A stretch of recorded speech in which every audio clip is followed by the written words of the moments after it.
Halo sahabat Yuki Water Treatment, jumpa lagi dalam Yuki Talk. Pada Yuki Talk kali ini kita akan berbicara tentang aquaculture yang akan ditemani oleh sales engineering aquaculture bernama. Halo, saya Lulu. Oke, jadi Mbak Lulu ini merupakan sales engineering aquaculture yang menangani proses aquaculture untuk masyarakat Indonesia khususnya. Jadi Yuki Water Treatment sudah merambah ke bidang aquaculture. Pada kali ini kita mau ngomongin apa nih, Mbak? Kita akan membahas masalah disinfektan kaporit versus ultra aqua atau UV. Oke, jadi kaporit versus UV, mana sih yang lebih baik? Nah, berbicara tentang disinfektan ataupun sterilisasi air masuk di budidaya, banyak sekali hal yang dapat kita lakukan. Oke. Salah satunya yaitu sekarang ini pembudidaya itu banyak sekali menggunakan kaporit nih. Untuk awal budidaya itu penerapan biosecurity-nya dengan penggunaan kaporit, sterilisasi air masuk. Oke, jadi penggunaan si kaporit ini memang sudah lama digunakan. Iya, benar-benar. Biasanya di pos-pos mana aja sih penggunaan kaporitnya? Nah, penggunaan kaporit ini akan digunakan para petambak itu pada awal budidaya. Oke. Dan penambahan air yang masuk juga. Oke. Gitu. Jadi sebelum memulai pembudidayaan Ya ayam benar, Oke, harus itu disterilisasi. ada lead time-nya nggak? Ada. Itu salah satu kayak faktor kerugian sih ya, karena efisiensi waktu dari penggunaan kaporit ini sangat membutuhkan waktu, jadi kurang efisiensi gitu. Dia butuh sekitar 2-3 hari, itu kalau paling cepet ya, untuk netral terlebih dahulu agar tidak berbahaya bagi udang. Jadi sebelum dimasukkan benih udang, air didisinfektan, disterilisasi untuk menghilangkan mikroorganismenya menggunakan kaporit selama 2-3 hari Iya, agar residunya turun gitu bener. ya. Itu baru ditaruhin Bener. udang. Udah. Nah, pas ditaruh pembenihan perlu lagi nggak kaporit atau udah? Jadi untuk sistem budidaya itu kan banyak sekali nih. Iya. Ada recirculation aquaculture atau RAS, ada intake water. Nah, untuk yang intake water dia tuh butuh penambahan air baru. Jadi saat supaya air masuk, kita akan menambahkan kaporit lagi. Waduh. Tuh. Berarti secara tidak langsung pertama airnya mengandung kaporit, yang Ya. kedua udangnya menyerap kaporit. Itu bisa jadi kemungkinan kalau seumpamanya tingkat ketinggian atau dosis dari kaporit itu tinggi gitu ya, terlalu banyak akan menyebabkan residu bagi udang dan tidak baik untuk lingkungan, sangat tidak baik. Tidak baik juga ya. Dan setahu aku ya, kaporit itu kan juga digunakan di sebagai disinfektan juga di kolam renang, di air baku dan gitu. Itu ada salah satu akibatnya kayak iritasi kulit, Benar sekali, benar. rambut kering, rambut mata merah, bahkan kalau diminum itu nggak boleh ya. Benar. Berarti efeknya juga ada ya. Ada dong, itu jadi faktor kekurangan lagi untuk kaporit ya, karena kan kita akan melakukan treatment menggunakan kaporit, otomatis para petambak biasanya teknisi itu akan melakukan tebar kaporit. Oke. Nah, kalau sampai kita kena kulit itu bakal terbakar kayak gitu ya. Benar. Khusus ya, atau safety Harus ada saya. hand glove. Iya, cuma kan namanya kita nih human suka error, iya. Heeh. Oke. Maka ya berbahaya sih Yang kalau kedua nih, ngomongin kaporit kan per dosis. benar. Itu ada hitungannya atau asal nebar? Enggak, dia ada hitungan tersendiri dan itu juga kita harus memperhitungkan nih. Dan tidak hanya itu sih, kaporit ini juga kita membutuhkan bahan aktif lainnya juga Apa itu untuk sepertinya bisa? menetralkan ya. Jadi dia tidak bisa hanya sekedar kaporit, sembarang kaporit aja. Jadi dia harus ada penetral bahan aktif yang harus digunakan untuk kaporitnya tadi sebelum dia masuk di budidaya. Oke, berarti pertama kalau pakai kaporit butuh waktu, Waktu butuh tenaga kerja, dia berbahaya. butuh yang kontrol juga ya. Ya, butuh. Kemudian tambahan zat, Butuh. sama ada efeknya ya. Ada. Iya. Seperti itu. Jadi banyak sih yang harus kita perhatiin. Storage dong. Iya, dia harus butuh dong. Dan belinya juga harus bener ya. Iya. Nah, harus bener storage-nya, kalau enggak kaporitnya nggak bisa. Iya. Oke. Kalau soal udang ini gimana ya, Bek? Ada side effect nggak sih kalau kita pakai klorin? Sejauh ini sih sebenarnya kaporit atau klorin ini menjadi salah satu pilihan yang paling efektif sih untuk budidaya, karena petambak tuh udah semua pakai ini. Cuma kan kita namanya teknologi kemajuan kecanggihan sudah Dengan kata lain ini yang cara konvensional, iya yang tradisionalnya, karena belum ada edukasi lain benar. untuk disinfektan. Benar. Oke, siap. Gitu. Oke. Sejauh ini, jadi Vaporite ini pilihan yang terbaik sih buat udang. Ada efeknya nggak ke udang kayak bau kah atau apa? Itu makanya kita butuh waktu tadi sih untuk ngenetralin. Cuma yang namanya juga bahan aktif tadi tetap pasti ada lah di beberapa risiko. Banyak bahan kimia yang digunakan Iya benar-benar. si udang. Nah, Otomatis. untuk ya benar sih, dia juga buang banyak. Kalau untuk survival rate-nya atau hasil panennya gimana kalau Vaporite? Untuk survivor rate sudah banyak sih yang udah mencapai 100%. Cuman kita juga nggak nutup kemungkinan sih apakah 100% itu di semua tambak akan berlangsung, akan berhasil gitu. Karena sejauh ini juga banyak dari penggunaan Vaporite juga dibawa jadi 100%, bisa di 70, 80, bahkan juga ada yang gagal total. Itu tidak menutup banyak kemungkinan sebenarnya. Baik. Oke Lu, jadi kita tadi udah bahas sedikit tentang klorin atau Vaporite. Kalau untuk solusi lain emang nggak selain klorin dan Vaporite? Solusi lain sih banyak sih, dan sejauh ini kita hadir dengan teknologi baru, yaitu ultraviolet. Nah, UV. UV. Udah pernah dengar belum sih tentang UV? Ya, kalau UV kan memang labor UV nih, cuma kan digunakannya di residensial sama di industrial. Sekarang UV juga hadir dengan solusi UV untuk aquaculture. Oke, jadi ada UV sistem teknologi untuk aquaculture. Nah, tapi untuk aplikasi di tambak gimana? Lebih efisien dan lebih efektif tentunya. Kenapa? Ceritanya.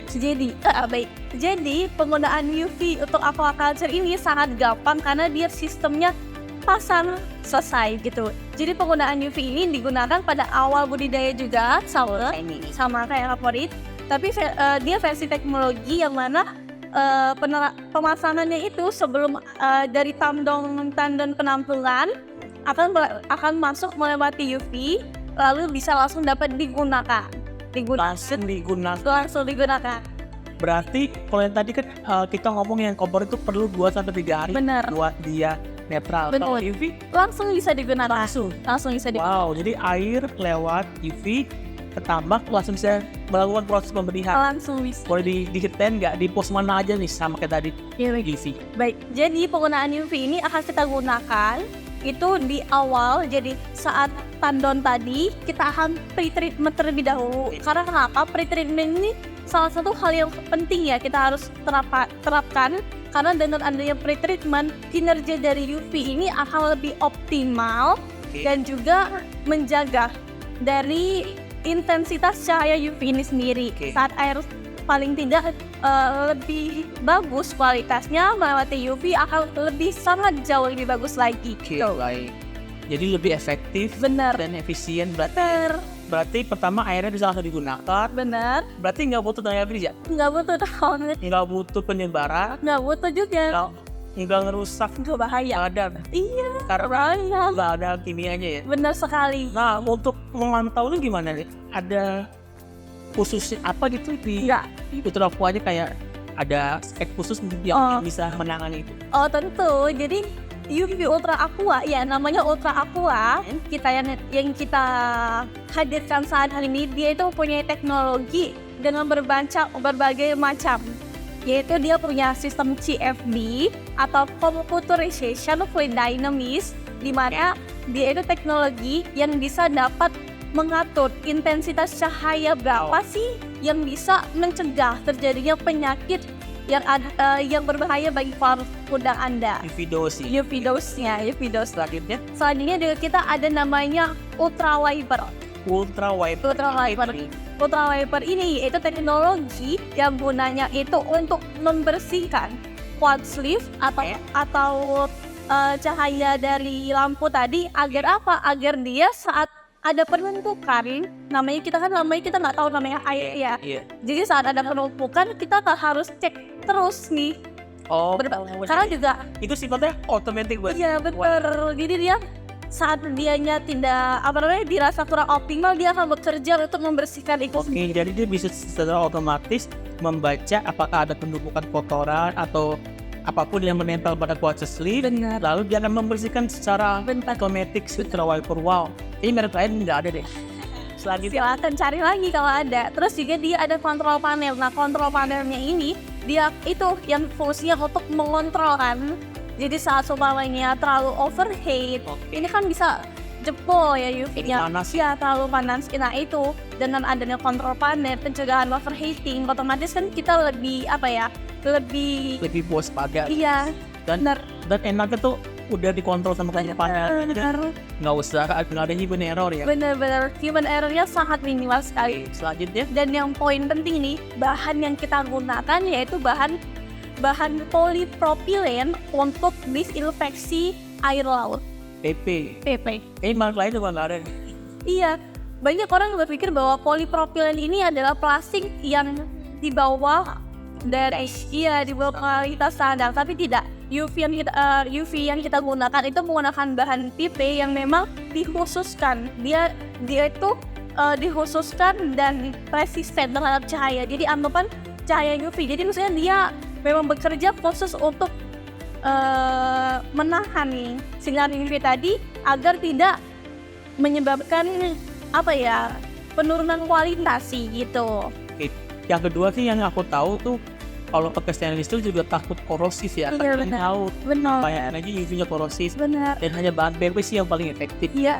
Selanjutnya Makanya kita bisa kasih garansi nih, warranty ini itu sampai berapa tahun sih? sampai 10 tahun dong. 10 tahun garansi. Ya, untuk chamber ini kita garansi 10 tahun dan ini kita akan membedakan si penggunaan tergantung air bakunya. Oke. Ada stainless steel itu khusus untuk air water, khusus untuk air tawar, Oke. dan yang satunya itu PP. water untuk yang korosif yaitu air laut PP. Yang payo mungkin ya. Iya, air laut gitu. Jadi kita memang sesuai sama kebutuhan sih. Selain itu ada lagi nggak fitur yang orang lain kan? Fitur ini itu tadi. Dan kalau seumpamanya memang masih lebih penasaran lagi, kita bisa komunikasi dan banyak tanya, langsung search juga. Ada beberapa hal-hal poin penting yang bisa kalian dapat dengan menghubungi dari Yuki ini sendiri. Oke, jadi buat sahabat Yuki yang penasaran sama Benar. UV sistemnya kami yang dari Ultra Aqua itu made in mana? Made in Denmark. Itu boleh langsung dilihat di description box. Ada email kontak kami dan ada nomor telepon kantor, nanti yang bisa langsung dihubungi langsung ke Ibu Lulu. Iya. Langsung bisa pop-up. Benar. Nah, sahabat Yuki, jadi kan tadi udah dibilang kalau seumpamanya ingin tahu lebih lanjut mengenai teknologi dari UV ini sendiri, itu bisa searching di websitenya Yuki. Namun, aku bakal spill lagi Oke. salah satu teknologi lain, ya, Fitur tambahan. yang kita tambahan, yaitu Ultratherm. Ultratherm apa ya? Ultratherm ini adalah teknologi yang dikhususkan untuk menjaga intensitas cahaya UV itu agar tahan selama 16.000 jam. 16.000 jam. Iya, Wah, makanya kan jadi kayak 16.000 jam. investasi yang Hampir sangat 2 tahun. investasi yang sangat wow banget sih. Karena kenapa? Dibandingkan dengan penggunaan kapori yang selama per 3 bulan atau 4 bulan kalian melakukan tambak satu siklus budidaya, itu penggunaan UV itu bisa digunakan 3 kali berarti. lebih dong. 3-4 kali. Atau 5 kali. Bahkan 5 kali. Wow. Itu. Dengan masa lampu yang segitu bisa melakukan proses pembudidayaan Benar sekali. 4-5 kali. Benar. Berarti bedanya tadi ini ya, pertama tidak mengandung kimia, Benar. lebih optimal, cahaya bisa diatur, Benar. ada ultravioletnya, Benar. tahannya anti korosif, Wow, iya benar. tahan waktu 16.000 jam. Namun ada satu pertanyaan, Apa? sebelum penggunaan UV Ultra Aqua ini, apa sih yang harus penambah pendia udah lakukan? Jadi kita itu jadi petambak yang akan dilakukan sebelum menggunakan UV ini sendiri itu akan kita arahkan untuk melakukan tes air dulu. Tes air. Iya, kita butuh dong itu. Di mana tes? Tes airnya itu bisa dilakukan dengan menghubungi tim Yuki kami, akan diberikan arahan agar apa? Agar budidaya Anda itu lebih optimal. Jadi dari tes air ini kita bakal tahu nih, dia akan butuh treatment-nya bagaimana. Intensitas cahaya lampu UV yang dibutuhkan berapa. Oke. Kita juga butuh beberapa data seperti flow rate dari tambak Anda. Jadi kita nggak Pasal ya. sebagai Kita harus tahu kondisi air baku bener sekali. supaya nanti bisa dilihat, dikalkulasi. supaya tepat ya. Ya, itu sih poin pentingnya, karena kenapa? Kita ini kan penggunaan UV ini investasi jangka panjang. Investasi jangka panjang. Kenapa? Karena memang walaupun biayanya lebih high di awal, cuman untuk jangka panjang dia sangat-sangat worth it untuk dilakukan. Nah, dari tim Yuki juga akan memberikan arahan dari bantuan juga untuk para petambak mengatasi solusi agar mencapai apa? Agar mencapai budidaya Indonesia itu yang berkelanjutan dan memang berkembang sih fokusnya. Oke. Kalau untuk Ultra Aqua sendiri nih, sepengetahuan dulu udah diterapkan di negara mana aja? Banyak banget tahu, untuk wilayah Asia aja penggunaan di Malaysia udah ada, di Vietnam udah ada, di Thailand udah ada, terus juga di beberapa negara lagi tuh Norwegia ada, tuh salmonnya udah gede-gede di sana. Dan kita nggak boleh ketinggalan ya. Iya, nggak boleh dong. Nggak boleh repot-repot nembari di kaporit, beli kaporit, mero, tangannya rusak. Jadi boleh pakai UV supaya aquaculture di Indonesia lebih maju. Benar banget. Yang paling fokusnya adalah cuannya ya. Cuan. Faktor lingkungan, dengan mengurangi penggunaan kaporit, maka Anda akan secara tidak langsung itu melindungi lingkungan Anda, sekitar Anda gitu. Melindungi lingkungan, melindungi kas perusahaan, Iya, benar. dan bisa menghasilkan udang yang lebih banyak Iya. dan lebih gendut kayaknya. Iya, nanti bisa dikomunikasiin, kita akan berikan solusi terbaik. Kita juga akan jadi sistem ini poin penting juga ya. Jadi penggunaan UV yang kita berikan ini akan dipaksakan oleh tim dari kita sendiri. Install. Iya, kita akan melakukan pemasanan, kita akan melakukan maintenance juga. Jadi Anda tidak harus khawatir lah untuk hal-hal yang tidak diinginkan. Tim fisik dan sudah terlatih. Iya, benar. Iya. Oh ya, ada satu lagi informasi penting nih. Kayaknya nanti Yuki sama Aquaculture Yuki dan partner kayak Ultra Aqua dan teman-temannya akan menyelenggarakan seminar ya. Iwan, sebentar. Oke teman sahabat Yuki, jadi di akhir bulan September nanti kalian akan kita undang untuk acara besar dari Yuki Water Treatment, yaitu mengundang 5 dari narasumber. Iya, 5 narasumber langsung Ya, yang benar aquaculture. Oke, itu boleh daftar di email sama di bawah Ya. deskripsi box. Yang berminat bisa langsung hubungi lagi email yang ada di bawah, akan kita Taruh di deskripsi box. Iya, ikut sertakan, akan kita undang siapa. Dan selalu terbatas. Iya, kuotanya sangat terbatas. 5 negara, 5 narasumber dari 5 equipment terbaik sih. Oke, siap. Oke, mungkin sampai di sini dulu kita ya. Kita ngomongin tentang disinfeksi di aquaculture-nya. Next kita akan langsung ngomongin tentang aquaculture yang lainnya. Mohon maaf kalau ada kesalahan. Sampai jumpa.